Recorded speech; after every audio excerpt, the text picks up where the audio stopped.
Bonjour à tous, j'espère que vous allez bien. Comme vous le savez, depuis plusieurs dimanches déjà, nous avons abordé la thématique « Que veut me dire Dieu ?» au travers de l'évangile de Jean. Et nous avons déjà vu plusieurs chapitres ensemble dans l'évangile selon Jean et nous avons ensemble réfléchi, médité sur ce que Dieu voulait nous dire au travers de l'évangile de Jean. Dimanche 12, Dieu voulant, nous allons aborder le chapitre 7 de l'évangile de Jean. Et dans ce chapitre, il y a un verset particulier qui a marqué ma vie chrétienne. C'est ce verset 46 où lorsque des hommes sont envoyés pour arrêter Jésus, ils vont entendre Jésus, ils vont revenir vers ceux qui les ont envoyés. Et quand ceux-ci vont dire « Mais pourquoi ne l'avez-vous pas amené ?»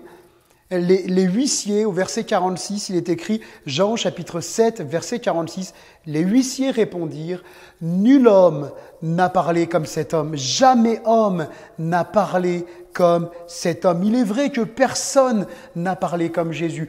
Dans toute l'histoire de l'humanité, Jésus est unique. Il est la parole de Dieu, la parole qui s'est faite chair, comme nous le révèle le premier chapitre de l'évangile de Jean. Il est venu, Dieu venu en chair et en os pour parler à sa créature. Et sa parole est vraiment puissante pour agir. Donc chacune des situations que nous vivons dans nos vies pour transformer profondément nos cœurs, sa parole pardonne l'impardonnable. À la femme adultère, Jésus va lui dire « Je ne te condamne pas, va et ne pêche plus ». Cette femme qui était condamnée par la loi religieuse, cette femme qui était condamnée par tous ceux qui l'ont amenée devant Jésus pour la lapider. Cette femme qui a été surprise en flagrant délit d'adultère, Jésus va lui dire « Moi, je ne te condamne pas, va et ne pêche plus ». Jésus, sa parole pardonne l'impardonnable. Et une parole de Jésus peut aussi te pardonner. Peut-être qu'il y a quelqu'un qui écoute la vidéo en ce moment, qui regarde cette vidéo et qui n'arrive pas à se pardonner. Tu as peut-être dit des choses, fait des choses que tu regrettes amèrement. Et tu dis, mais je peux pas être pardonné. Et Dieu peut pas me pardonner non plus. J'aimerais te dire, si tu t'approches de Jésus, comme cette femme qui a été amenée à Jésus, elle n'est pas venue de son propre gré, certes, mais elle est venue au pied de Jésus et Jésus l'a pardonnée. J'aimerais te dire que Jésus peut te pardonner aussi. Ce brigand sur la croix, ce brigand qui, en réalisant son état, en réalisant qui est Jésus, lui qui n'a jamais fait le mal, lui qui est parfait, qui est juste, qui est pur, ce brigand va comme changer d'attitude, comme se repentir, demander pardon et véritablement se tourner vers Jésus. Jésus va lui dire, « Aujourd'hui même, tu seras avec moi dans le paradis. » Si ce brigand a pu être pardonné, tu peux être pardonné aussi. Jésus pardonne l'impardonnable. 1 Jean, chapitre 1er, verset 9, il est dit ceci, « Si nous confessons nos péchés, il est fidèle et juste pour nous les pardonner et nous purifier de toute iniquité. » J'aimerais te dire, si tu n'arrives pas à te pardonner, si peut-être tu te trouves impardonnable, indigne d'être pardonné, je voudrais simplement te dire que Jésus à la croix t'a pardonné, qu'il est mort afin que toi tu puisses être pardonné, être libre. Sa parole est une parole qui sauve. Jésus répondra au brigand sur la croix, « Je te le dis, aujourd'hui, tu seras avec moi dans le paradis. » Aucun homme ne peut parler comme ça. Et ces hommes avaient raison de dire qu'aucun homme n'a parlé comme cet homme, comme Jésus. Parce que personne ne peut donner la vie éternelle. Personne ne peut dire à quelqu'un « Tu iras au paradis ». C'est pas possible. Mais Jésus, lui, il est plus qu'un simple homme. Il est Dieu fait homme. La Bible dit que Dieu est venu corporellement en Jésus. Que Dieu habitait, quand Jésus habite corporellement, toute la plénitude de Dieu. Oui, Dieu s'est fait homme en Jésus pour parler aux hommes, pour sauver les hommes. Et si, comme ce brigand sur la croix, toi qui regardes cette vidéo, tu demandais véritablement pardon à Jésus et tu décidais de le suivre. Je suis sûr qu'il y a véritablement plein de choses qui changeraient dans ta vie. Déjà, ta destination changerait. Aujourd'hui, tu marches sans Jésus, sans Dieu, et tu te destines vers l'enfer. Mais ce que Dieu veut pour toi, c'est que tu sois sauvé, c'est que tu ailles au paradis. Et il n'y a qu'une chose à faire, comme ce brigand, te tourner vers celui dont lequel personne n'a parlé comme lui, à savoir Jésus. Sa parole guérit. Combien de personnes peuvent expérimenter encore aujourd'hui, en 2021, que Jésus est celui qui guérit de toutes les maladies? Jésus peut encore guérir aujourd'hui parce que la Bible dit qu'il est le même hier, il est le même aujourd'hui, il est le même éternellement. Oui, Jésus, la Bible dit qu'il allait de lieu en lieu, guérissant les malades. Quelle est la maladie qui te touche en ce moment? Combien de malades ont expérimenté dans la Bible la guérison de Jésus? Les aveugles se sont mis à voir, les boiteux se sont mis à marcher, les sourds se sont mis à entendre. Et nombreux malades ont entendu cette parole de Jésus dire « Lève-toi et marche » ou alors « Sois guéri de ton mal ». Alors oui, toi aussi tu peux entendre cette parole de Jésus qui te dit « Je te guéris aujourd'hui ». Simplement, il nous faut faire confiance à Jésus. La Bible dit que quand les justes crient, l'Éternel les entend et les délivre de toute leur détresse. Peut-être que la détresse que tu traverses, c'est la maladie, cette maladie qui ronge ton corps depuis peut-être des années, à tel point que tu n'arrives même plus à croire que Dieu peut te guérir. Oui, Dieu peut te guérir. Jésus est capable à l'instant même, là où tu es, si tu lui demandes, il est capable de te guérir. Sa parole nous purifie. Aux lépreux, Jésus dira « Je le veux, sois pur ». Le désir de Jésus, c'est que nous puissions vivre une vie pure, une vie en toute pureté, une vie qui ne se laisse pas souiller, salir par le mal, par le péché. Parfois, nous traversons des moments dans la vie difficiles où nous arrive de faire le mal. Et c'est vrai, l'homme de Dieu, l'apôtre Paul, dans la Bible, disait « Je fais le mal que je ne veux pas faire et le bien que je veux faire, je le fais pas. » Et parfois, on est comme tiraillé. Et il peut nous arriver sur le moment peut-être d'une impulsion, d'une tension, peut-être un moment de céder à la tentation et de commettre un péché. Et quand on commet le péché, on se sent profondément sale. Et des personnes, parce qu'elles pêchent, s'éloignent de Dieu et disent « Je ne vais pas demander pardon parce que je joue avec le pardon de Dieu ».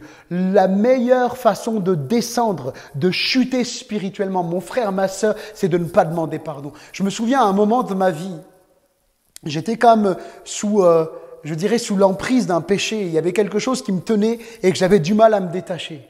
Et face à ce péché, à un moment, j'en suis arrivé à me dire, j'arrête de demander pardon parce que de toute façon, j'arrête pas de chuter, j'arrête pas de recommencer et je pense qu'il faut que j'arrête de jouer avec le pardon de Dieu. Je vous avoue que c'est les moments les plus difficiles de ma vie que j'ai vécu parce que j'ai vu ma vie sombrer. Parce que quand on ne s'adresse plus à Dieu, quand on ne vient plus au contact de Dieu, quelque part, on s'avoue déjà vaincu. Parce que Dieu est celui qui peut nous rendre purs. Et moins tu pries, plus tu t'éloignes de la pureté de Dieu. Moins tu pries, plus tu t'éloignes du contact de Jésus. Et Jésus, ce qu'il veut, c'est te rendre pur. Mais pour te rendre pur, il faut prendre du temps avec lui. Et si peut-être tu t'es sali par un péché, tu as fait quelque chose que tu regrettes, eh bien, il n'y a qu'une chose à faire, c'est de revenir auprès de Jésus et de lui dire, Seigneur, j'ai pas la force de me rendre pur. J'ai pas la force d'abandonner ce péché. Mais toi, tu es tout puissant et je veux te faire confiance. Je veux faire ma part, Seigneur, et je veux croire que toi, tu feras le reste, ce que je ne peux pas faire, tu le feras. C'est sa volonté, que chacun d'entre nous, nous soyons purs. Et pas simplement purs d'une maladie, comme ce lépreux qui était considéré par la loi comme impur et que Jésus va rendre pur, mais que nous marchions dans la pureté. La Bible dit que sans la sanctification, nul ne verra le Seigneur. Et la sanctification, c'est de marcher sur ce chemin de la pureté que Dieu a ouvert pour nous. Dieu va dire, vous serez saints car je suis saint. Humainement, on est d'accord que c'est pas possible par nous-mêmes. On ne peut pas être pur par nous-mêmes. Mais par contre, si je marche avec Dieu, que je passe du temps chaque jour à prier, à lire la Bible, à confier toute ma vie à Dieu, eh bien, je suis sûr d'une chose, c'est que lui, le pur, le parfait, il me rend pur parce que Jésus est mort sur la croix et la Bible dit que son sang sur la croix, son sang qui a coulé, nous purifie de tout péché, de tout mal.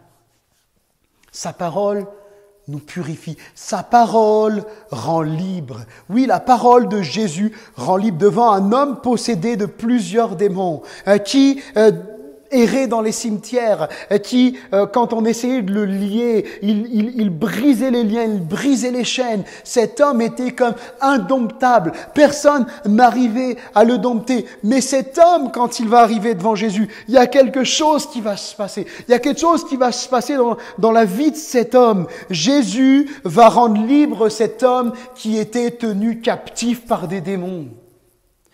Et je crois véritablement qu'il n'y a rien qui ne soit impossible à Dieu. La Bible dit que tout est possible à Dieu. Et peut-être quelqu'un en ce moment même est captif par des liens. Je ne sais pas ce qui te tient lié. Peut-être que tu es lié par une dépendance, une addiction, quelque chose que tu n'arrives pas à te débarrasser, à te défaire. Peut-être que tu es lié dans tes pensées. Tu t'es conditionné, tu es devenu comme esclave, prisonnier dans tes pensées. Tu t'es enfermé dans des pensées comme quoi tu ne pourrais rien faire de ta vie, que tu n'étais un moins que rien, un bon à rien. Et puis tu te dévalorises sans cesse. Et cette chose-là, ces pensées te rendent comme esclave, dépendant. Jésus a dit cette parole merveilleuse, si le Fils vous rend libre, donc le Fils c'est lui, c'est Jésus, si le Fils vous rend libre, vous serez réellement libre. Et ce message ne s'adresse pas qu'à des personnes non croyantes, non, pas du tout, parce que chacun d'entre nous, nous pouvons nous lier par des choses, peut-être nous lier par des paroles qu'on a pu dire, et on s'est aperçu que c'était pas réalisable. Peut-être par des pensées, comme je le disais, des choses qui nous tiennent comme captifs, emprisonnés et qui nous font même déformer la réalité des choses. J'aimerais te dire, approche-toi de Jésus, laisse-le te libérer. Jésus a la capacité de nous libérer de tout ce qui nous tient esclaves. Et la Bible dit que chacun est esclave de ce qui a triomphé de lui. Laisse Jésus triompher de tes esclavages. Laisse Jésus triompher de ce qui te tient encore aujourd'hui. Sa parole nous rend libres. Et combien nous sommes attachés à la parole de Jésus. Parce que oui, Jésus est venu, lui, cette parole de Dieu, qui est venue en chair et en os. Mais il nous a été laissé la Bible, qui est la parole de Dieu. Toute la Bible est inspirée de Dieu. Et nous pouvons dire comme le psalmiste, « Je serre ta parole dans mon cœur, afin de ne pas pécher contre toi. » Ce que nous voulons, c'est toujours être des chrétiens, des chrétiennes qui sont attachés à la Bible, qui serrent la Bible dans leur cœur, qui, la Bible est leur référence en matière de foi. Nous ne devons pas nous baser sur nos expériences. Nous ne devons pas nous baser sur peut-être nos ressentis, nos sentiments, nos émotions, ce qu'on ressent à l'intérieur de nous. Parce que ces choses-là, elles sont éphémères, elles ne durent pas. Par contre, la parole de Jésus, elle demeure solide. C'est un rocher qui ne tremble pas. C'est un rocher, qui ne se brise pas. Même la Bible dit que si on nous annonçait un autre évangile que celui que nous connaissons, qu'il soit anathème. Et anathème, ça veut dire maudit de Dieu.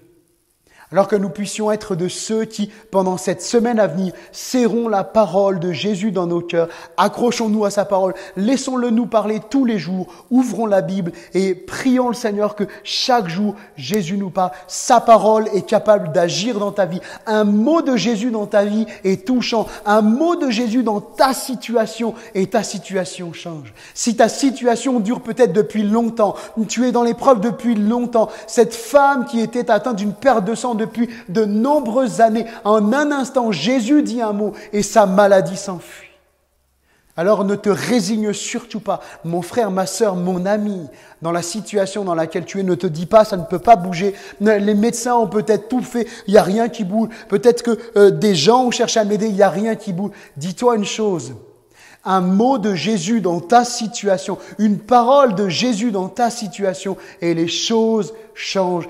Tout peut encore changer avec Jésus. Alors fais-lui confiance et reste accroché au ferme rocher de sa parole. Bon week-end à tous, bonne semaine à venir. Que vraiment la paix de Jésus vous accompagne.